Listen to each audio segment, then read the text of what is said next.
thank you for joining me. My name is Edward Sisson, as you can see by the sign, and I've been a theater producer, trained in architecture at MIT, became a lawyer, was a clerk for a federal judge, was an associate and then partner at a major American law firm based in Washington, D.C. And when I left that in January of 2006, I decided to devote the rest of my time to putting together into written works the results of the more than 30 years I've spent looking at America. And in other episodes of this video series, I will, or perhaps you've already seen them, acquaint you with the wide scope that I've had in living in America, in different parts of America, my deep family roots into the Revolutionary period, and before that into the colonial period, the earliest colonial period of America. And I would like to offer to you my observations on America primarily. This particular episode concerns my 10 years in the American art world. I was a theater producer, and these are some of the images that resulted from my activities in the theater world. Various productions, festivals I produced, festivals that I appeared in, or my works appeared in, various artists with whom I worked. And so it's of biographical interest, historical interest, and it informs for you the basis for the observations that I make, not only on American life, but on human nature in general. And with that, I will dive in and slowly go through various of these images and offer them to you. But first, a glass of wine. This is Easter morning, 2011, and I am in Chevy Chase, Maryland. And let's have a little wine to celebrate the resurrection of Jesus Christ.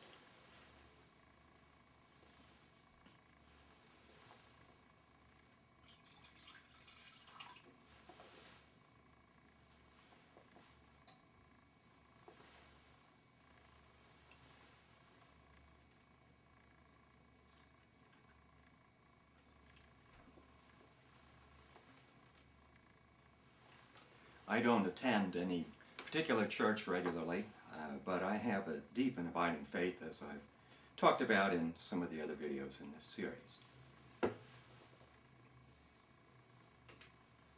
This is George Coates. He is photographed in front of one of the projections that we specialized in the creation of our works. This is a projection cast from the balcony rail in our rehearsal studio.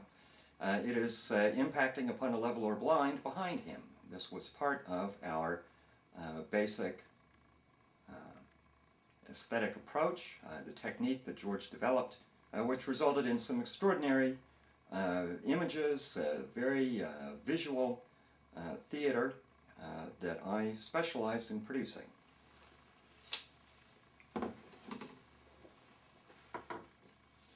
Here we have an image from one of the productions. This is a production called Rare Area. And if you will observe, let's see if I can get it here, this is what you actually saw in performance. The figure at the center is opera soprano Catherine Neal. The figure down below is opera tenor John Dykers. And they are within the set. You are looking at them through a giant level or blind. They are appearing upon a ramp which is invisible to you because its entire surface is black. The level or blind is half open, causing the image to appear, but also allowing you to see behind it. And both performers are behind the blind. The receding columns are created by a series of screens, white heavy vinyl screens, on which the image is captured as it is shown through. She is singing an aria, and later on I will play a portion of some of the music from some of these productions.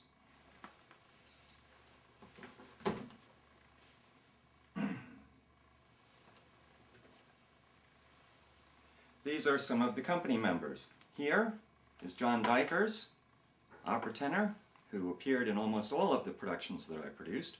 In the preceding photograph, he was the one lying down at the bass, and if you had been watching the show, you would have realized that he had been playing an authority figure, a dictator of some sort, and he had just been assassinated. And Catherine Neal, who unfortunately is not in this particular photograph, was singing an aria, an operatic dirge or response to his death. She had been his consort.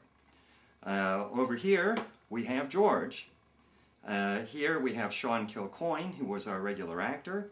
This is Mark Ream, composer for the music of Rare Area and Actual Show, which I will talk about later on. This is Jay Cloyt, one of our sound engineers. This is Melissa Weaver, an associate director. Unfortunately, the gentleman in the middle is another actor, and I'm afraid I've forgotten his name.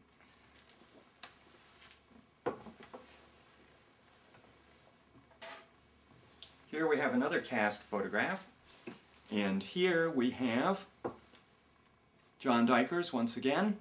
Next to him is American Indian opera tenor White Eagle, full-blooded American Sioux Indian. Over here is another one of our tenors. Over here is Cynthia Duval, one of our costume designers. Over here, Larry Neff, technical director. This is Charles Rose, one of our visual designers. Sorry for the sketchy image here. And I won't consume your time with a lot of others. In the center are three sopranos, and the middle one, I believe, is Catherine Neal, whom you saw in the other image. Yes, that's Catherine Neal. George, once again, is in here. He's in the cowboy hat.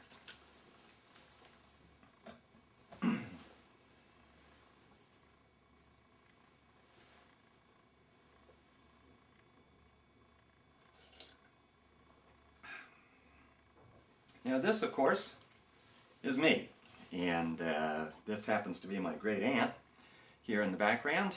This is how I looked in those days as a theater producer, and I'm wearing the same jacket and the same tie in today's video to reflect that.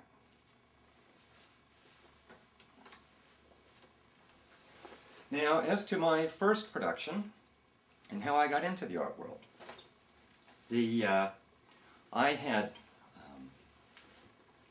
in high school thought that I would be a filmmaker and a writer of short stories and perhaps ultimately novels.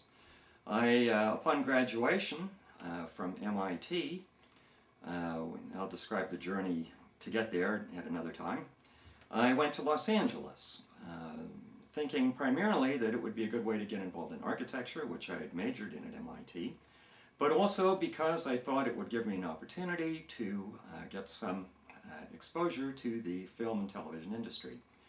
I did get some exposure to that industry, and it did not feel that comfortable to me. The Hollywood world is notorious for disrespect for the writer, and so I was continuing to write short stories, but I found that to be a quite lonely process. And so I thought, well, if I go into the straight theater, I'll have the best of both worlds, because in the theater world, the writer is respected, but at the same time you get to work with lots of other people, so it is a social environment, not so lonely and isolated as the fiction world, short story world. I did a little research. The best town in America for new theater was San Francisco, so I got on the bus and I went up to San Francisco and promptly got work as an apprentice architect with a small firm. And while doing that, I finished writing 2 plays, which I submitted to a couple of theaters in the area. They were rejected. When I went to retrieve the script of one of them, due to a mix-up in the theater, the reader's comments were still attached to the front of my script when it was handed to me. And they were pretty scathing. They said that it was obvious that this writer, Edward Sisson, had never done any theater and didn't know how it was done. And that was correct. So I decided that I needed to get some experience doing theater, so I had already volunteered for an organization called the Theater Communications Center when I first arrived in San Francisco in January of '78. And the members of the board of directors very rapidly invited me to join the board, and in fact had made me the treasurer of the corporation, a 501c3 nonprofit. And they made me the writer of the Playwrights Corner column in the monthly newsletter, even though I'd never had a play produced. The manager of the office was a former novelist and actor in spaghetti westerns named Frederick Clark, and he had a long blonde ponytail and a girlfriend about 40 years younger than he was. He had been in the Merchant Marine in World War II, sailing on the convoys to Murmansk, and had then moved to the Mediterranean and had a very nice life, writing novels and appearing in these spaghetti westerns, where he would go to Italy or Spain or wherever it was being shot, and they wouldn't even have a script. And the actors all spoke different languages, and he said the way they would direct him was simply be angry at this fella, be afraid of that fella, be friendly towards this fella. Doesn't matter what you say, because we're going to dub all of the actors in the different languages where the film is going to be released. So it doesn't matter what you say, we're not going to use your voice anyway.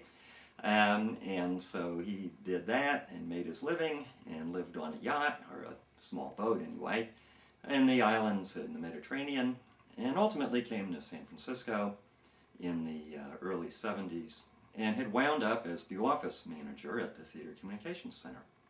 So I went to Frederick and I said, Frederick, I need to get involved in any role in any production. And when I say role, I don't mean actor, I mean technical role, just whatever was needed, painting the sets, building props, running the light board, running the sound board, whatever it might be. And Frederick got back to me a couple of days later and he said there was a director named George Coates who was looking for a stage manager. And I said, well, Frederick, that's great, but I've never been backstage in a theater and I don't know how to be a stage manager. And Frederick said, oh, don't worry about it, you'll pick it up. So I called George and I hear this strange opera singing, warbling in the background, somebody going, whoa, and it wasn't words, it was very peculiar sounding, and George described the production on the phone. He said, well, it's a one-man show with an opera singer, it's experimental theater, there's no script, there's no writer, but if you would like to come, we're rehearsing tomorrow, or whenever it was, a couple of days later, in the second floor of a church in Oakland. Now, I lived in the Haight-Ashbury, and I did not have a car, and this meant that I would have to take the Muni bus, one of these marvelous electric buses that San Francisco has, down to the BART train, take the BART train under the bay, then transfer to the AC transit bus, Alameda, Contra Costa County, and take that, and it was going to be a big pain in the neck. And so the morning I was to go to this, I called Frederick, and I said, you know, Frederick, I've made an appointment to go see George Coates and talk about being his stage manager, but I don't think I'm going to go because it isn't really a play. There's no script, and it's just a one-man thing with an opera singer. And Frederick said, well, I think you should go. And anyway, and I said, well, okay. My entire theater career stems from Frederick Clark saying, I think you should go. Thank you, Frederick. And so I did, and I went, the Muni bus, the BART train, the AC transit bus, walked along, found the church. As I enter the church, I hear whoa, and banging away on a piano and chaotic notes upstairs. And so up I go, and what do I see? A regular, sort of little room. There's an upright piano that's facing me, but you can't see who's playing it because, an upright piano has a flip top thing, and so along the top there was a bedspread, yellow bedspread with knobby blob things, perfectly normal, I just don't remember the name for them. And under this bedspread there was some person banging away and warbling and so forth. And so I walk in, and George introduces himself, and I introduce myself, and there was a woman there named Chris Knudsen, And so this particular sequence goes on, and finally George says, okay, that's fine. And gentleman emerges from under this big bedcloth.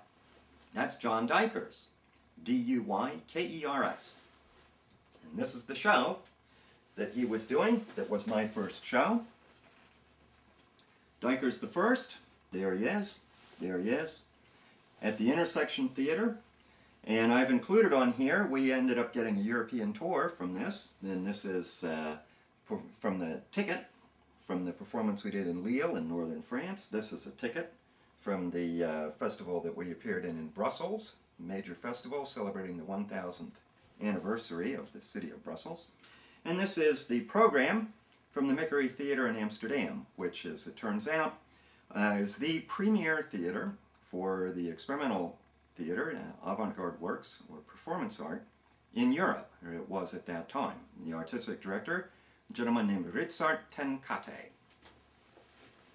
This premiered in, it says right here, March 1st to the 31st, 1979. Our tour was in September and October of 1979, and so I'll tell you how that developed. As the rehearsal continued, later on at another break, George came forward, and he never told me to say, sorry, you don't have the qualifications. And I was never inclined to say, this is not what I want, and therefore I'm leaving. But George, who I soon learned had a great art for understanding human nature and knowing what to do to attract people to be involved with his projects, turned to John at one point and said, isn't that friend of yours who has stage management experience coming a little later on? And John said, yes, he is. And his name was Dennis Sanchez, and eventually he appeared.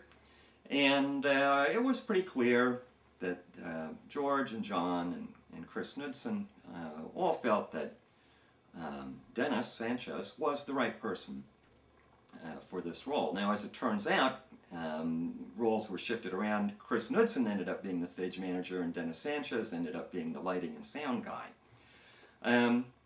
But George didn't send me away. Instead, he turned to me at one point, and he says, Ed, there's a part of the show that I want to have happen.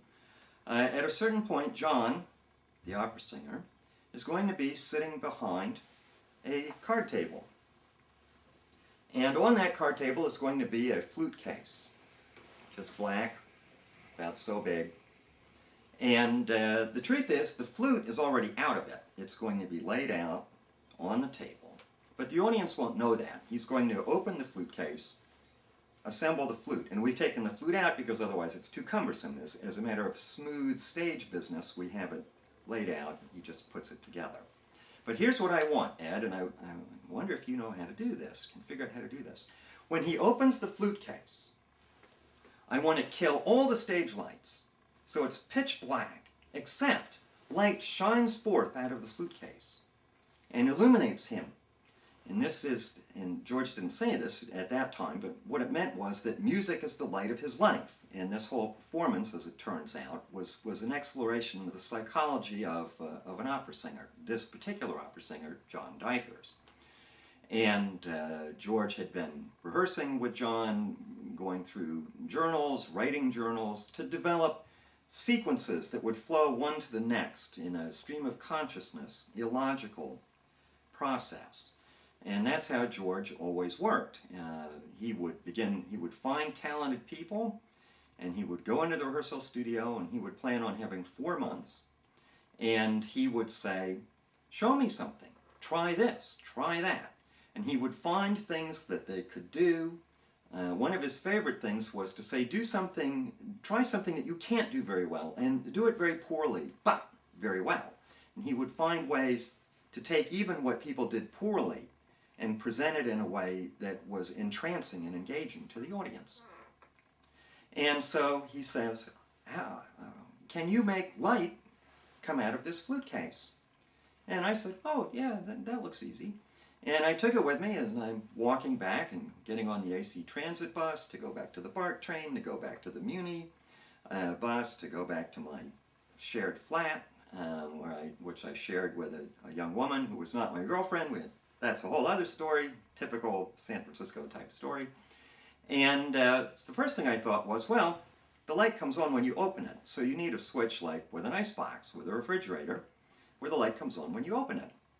And then I thought, well, let's see, for lights, what can you use? Flashlight bulbs. I just need to string flashlight bulbs. Well, I need to wire them together. What can I, speaker wire. I have a sound system and I have speakers. I'll just clip some speaker wire. And I already had a soldering iron and some solder. And then I thought, well, for power, D-cell batteries. And so I need a housing. I just made a housing. So in this flute case, I had the switch over here, the D-cell batteries sitting in the base of it, which gave it weight, and then the wire coming around, and the flashlight bulbs soldered in. Or I don't remember, perhaps I got little sockets and soldered the sockets in. That would have been a better design than soldering direct to the flashlight bulbs. But then I needed reflectivity. Well, in the upper surface of the flute case there is some catches, and there's a rod in there which the owner uses to clean it. It has a slot, you put a little cloth in there and you slide it in and out. It's kind of like cleaning a shotgun, which was my experience with this sort of thing. I had fired shotguns and had cleaned them, and it's a short little shotgun. Well, this creates a structure that I could wind the flashlight bulb wire around, but I also could line the inner surface with aluminum foil. And so I lined it with aluminum foil, put in the wires, the batteries, the switch. When I came to the next rehearsal, I said, "Here you go, George." And he tries it, and it worked perfectly. And in fact, it worked perfectly even in very huge theaters. We had a performance in the Sigma Festival, Bordeaux, and this is a gigantic 17th century warehouse, this big stone building here, called, as I recall, the Entrepôt Denis, and it has a huge vaulted space, several hundred feet deep, and we had about 400 seats on risers, on bleachers. John was down at very distant, little bitty, small, well, the stage could have been big, but our performance area was quite small. And even in this great space, when he opened the flute case and the 3 or 4 flashlight bulbs lit up, it worked perfectly. So at that point, George kept me around and he asked me to solve all of the other technical problems that would come up. And there were lots of little things. I could give a whole video just talking about those. Well, at the premieres, we opened March 1st, but we had premieres in late February. In one of the very first premiere performances, a woman from Paris came named Françoise Berge. Françoise Berge is a long-standing visionary in the Paris art world, and in fact, I found her name identified on a production that I saw just last Thanksgiving in Paris by the leading French company, Théâtre du Soleil. And this was it, and I also have the poster over here, but I've chosen this particular one because right here in the thank yous in the program is the name Françoise Berge. And she was the one who came to our little performance space, the intersection, 756 Union Street, in February of 1979. And after the show, we met in the art gallery portion of the space. And she said, "George, this will be wonderful in Europe, but unfortunately, when I came here to America, I was empowered, given enough budget, to make commitments only to 5 companies, whatever the number was, and I just made my last commitment yesterday. I didn't know about you. But I'm going back to Paris tomorrow, and I'm going to tell 2 people that I know, they're agents, that they must come and see this performance because this will go very well in Europe." And off she went. And later on, about 3 weeks, we only played for 4 weeks, basically, 30 days, 4 shows a week. Near the end of the run, an agent from Paris was coming, Patrick Sommier. And he showed up in a long camel hair coat, and I have a long camel hair coat. because that was such a fond memory for me, and I plan to wear it in one or more of these videos. And smoking unfiltered Gauloise cigarettes. And after the performance, we all gathered in the dressing room, and he said, smoking his Gauloise, he says, "This will go very well in Europe. I have a form here from the Festival de Nancy, in which you specify the technique information for your performance. Fill out this form, send it to me. Here's my address in Paris. It was 15 Rue des Tourneaux, and I will book you a tour." And he did. And he's the one who got us the first engagement was the festival in Brussels. The second engagement was the festival in Bordeaux, which I showed you the poster of earlier. Or the third was the Mickery Theater in Amsterdam for 2 weeks. The fourth was the festival in Lille in northern France. Lasted about a month. It's very successful. And in the interim period, George had asked me, this was between the time this show closed in March of '79 and when we went off to Europe in September, George had asked me to collaborate with him in writing a grant proposal. He wanted to get a grant so that he could program the theater at a private school where he was a teacher called the Urban School in the Haight-Ashbury district of San Francisco. And he would program it entirely with experimental and contemporary works. I wrote this, we submitted it to the San Francisco Foundation. While we were on tour, we were on the lookout for European companies whom we could invite back to America if we got some funding back to San Francisco. So we've been keeping our eye out for shows. And during the tour, we got a call from Jack Davis, the executive director of the Intersection. He is right in here. This is Jack Davis, fellow with the beard. And these various folks here, these are the different program directors of the Intersection at that time. That's Jim Hartz, the poetry director. This is Camillo Capua, the visual arts director. This is Diane Bloomquist, who was the accountant and business person. This woman up here is Percy Chester. She was the designer of the poster that we did for the first festival. I'm not in this because this is just a blow-up of the photograph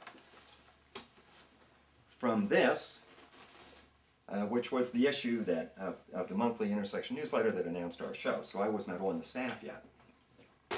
But Jack Davis called up. He said our grant had been turned down to do this project at the Urban School, but he offered it to us to do at the Intersection for 4 months. He said, you can have my theater for 4 months, June through September of 1980, and all I require is $600 a month rent, total return.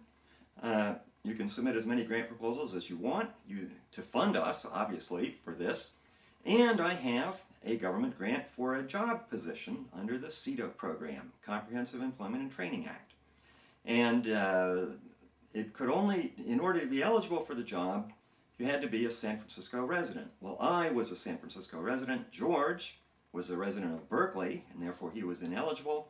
So I got the job, and I became, in January of 1980, the performance program director for the Intersection. So I was one of the peers with Jim Hartz, would be doing the poetry, and Camillo would be doing the visuals. Jack had been doing the theater, but he gave that up, and I took that over. And so those were the three main program areas. And so I started programming the theater, inviting in groups, but most importantly, inviting the European companies that we were interested in, and also American companies. And one of those American performers is Spalding Gray. Now, many viewers of these videos may know Spalding. He went on to be pretty well known in the intellectual theater world. And this was the first time he ever came to San Francisco. And San Francisco was a great place for him. We programmed him in for a month. And he did numerous performances. He did 6 different shows. And in one of them, I was a performer. Spalding usually didn't have anyone else on stage with him, but in one of his productions, India and After, he needed someone who basically read from a dictionary and did timing and so forth, and I won't get into the details, but he chose me. And so here we have this, and you can see down at the very bottom, reader in India and After, Edward Sisson, my stage premiere. Now, Spalding also taught a workshop in performance, and I took it, and the most memorable thing about it was the very first gathering. We gathered together in our theater space, and Spalding looked at us. There were about 6 or 8, something like that, and he said to each of us, "Go over there, this bare black box room, go over there one by one and do something interesting. Do something that I want to keep looking at." And this is pretty challenging. This is why people who wish to be the center of attention in the performing arts learn dancing, learn singing, or, as Spalding did, develop the art of telling about themselves. And that's what all of these are.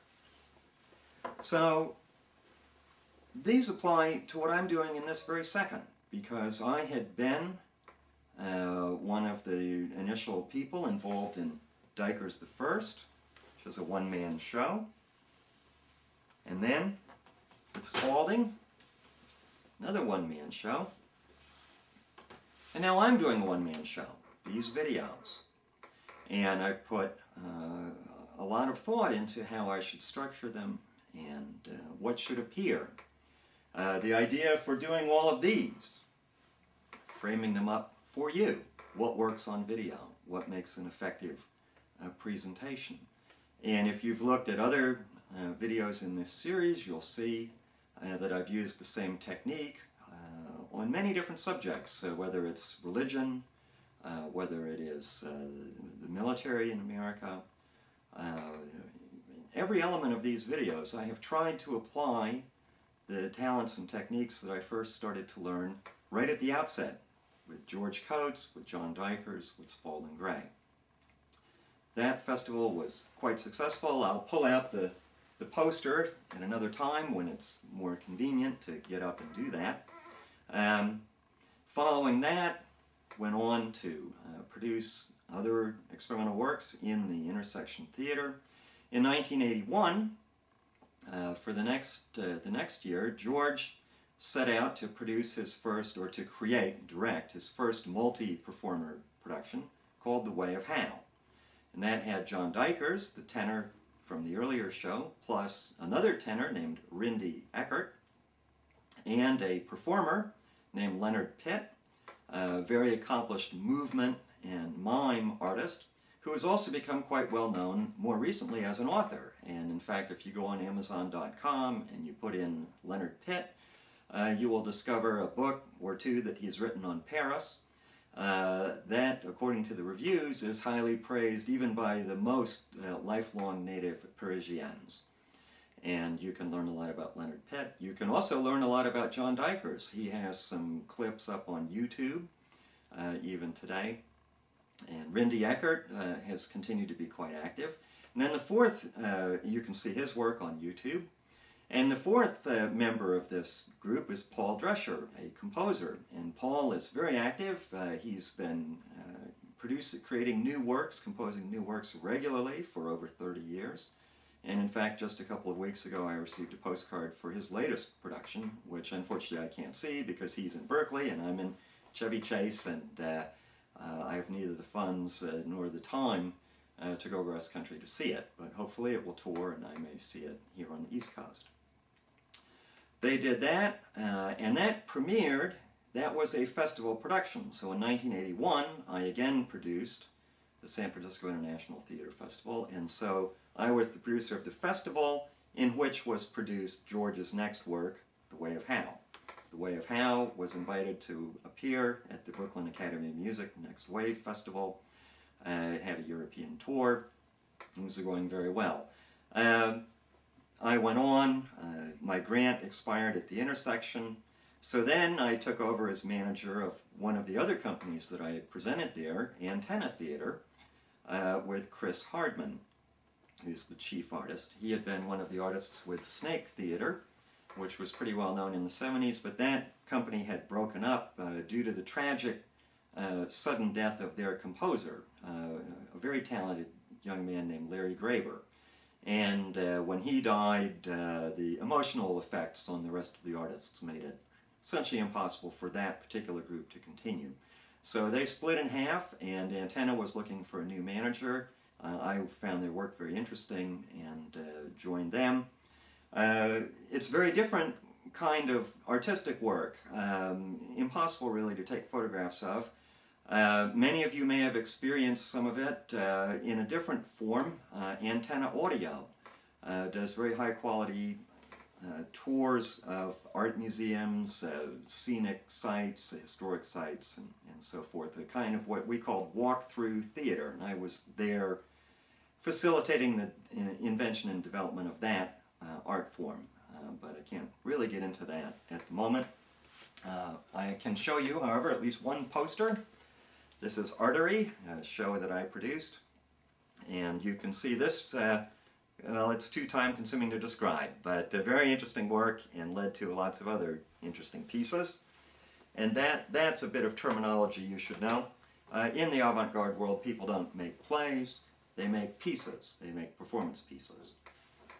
Also in 1981, Jack Davis decided that I would benefit if I took a course, pretty informal course, called Producing for the Theater at American Conservatory Theater, which is the leading straight theater in the San Francisco Bay Area. Very successful, very high quality work, very large company, and with a very experienced and professional producer named James B. McKenzie.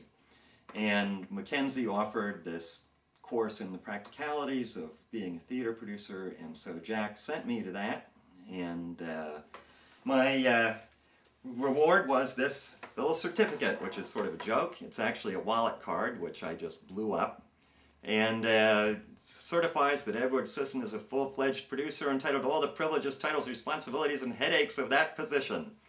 Boy, is that true. But it's a tremendous amount of fun. And so some of these other productions. First I should mention my Reagan picture.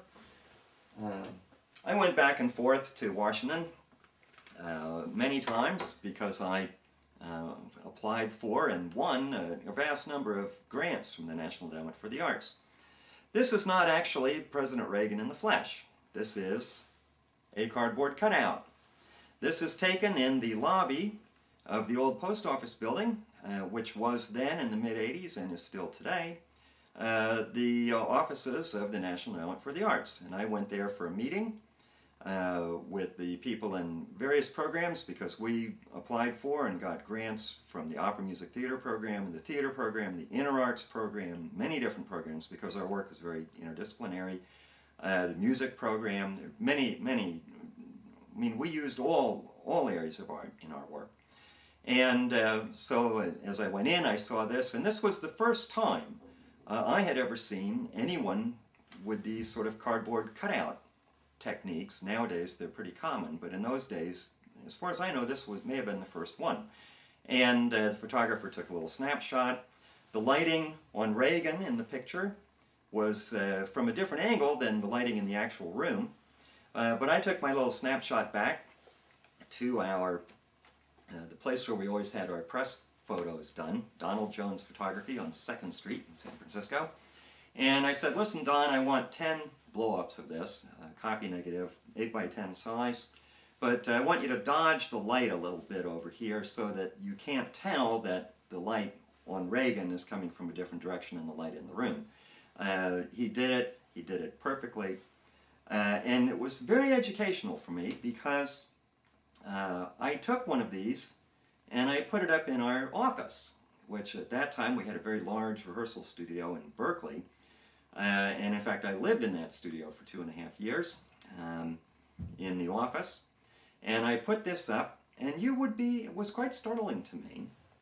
Of course, everyone in the company was quite liberal, and Reagan, of course, was quite conservative, and I expected I would get some frowns, some eggs thrown at me, some scowling looks from all of our liberal company members. Not a bit of it. There was instead quite a response of interest and respect. Ah, our producer knows the president. Well, of course, I rapidly corrected them on that, and this is my fake Reagan picture. But that was a little piece of psychological knowledge that I filed away and kept. It is the attraction of power. Despite one's predilections, one's attitudes, the political positions you think you hold, when you discover that you or someone close to you is very close to very great power, that can change. You can respond. You may find that you are responding in a far different way than you would have if you suddenly didn't see a social connection, a short link, social connection between yourself, someone else, and political power. And I have seen that dynamic operating many, many times. Since I left the art world in December of '87 and came back to Washington, and I've been in the Washington, D.C. area ever since, it's quite interesting to see the effect that power has on people's emotions and how they may shift their positions so as to make it easier for them to be socially and personally closer to and more comfortable with those who have political power. And the same applies to business power, money power, wealth power. Here, this is an image from our production See Here. See Here, the poster is right there. I'll reveal more of it to you later on. This is a chamber orchestra. This is an image that you saw. This is exactly what it looked like while you were sitting in the audience in the front row orchestra. The performer in the front is Hitomi Ikuma, a marvelous movement artist from Japan. Elfin light quality, very remarkable. And she is being the conductor at this moment. Up top here, that's Rindy Eckert, opera tenor. And then throughout here is a 13-piece chamber orchestra. And the image is created by a slide, slide images that are being projected from the balcony rail. They're on a stepped platform. One of the many remarkable images that George and his team of wonderful creative artists were able to create. And it was my great pleasure to be the one who raised all the money and signed all the contracts and smoothed out all the relationships and did everything necessary to make, not only to make this possible, but to make it possible in a way that gave no trouble or concern to any of the artists. The art of being a producer is not merely solving all the problems necessary to produce the final product, but to do it in such a way that those who are producing the final product are fully able to apply their talents, their emotions, their focus to the productive work that you are all gathered together to do. And you don't have to worry about the foundation, about the structure on which you're doing it. When you get your paycheck, it clears. When you need an item of equipment, it comes. When you need a truck to take you somewhere, it comes.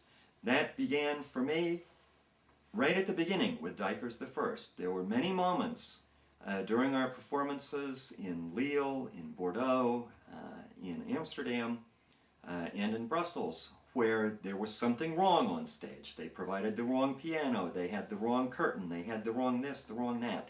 And I was the guy who would get in the van with the technical person from the festival and drive off into the hinterlands to the piano warehouse or the curtain place or wherever these things are and select what was necessary to come back, make sure the transformers work, we have the right transformers on hand, etc. for the electricity, because they have different current than our American appliances and items that we use in the shows, etc., etc. It's a lot of fun. It's problem solving.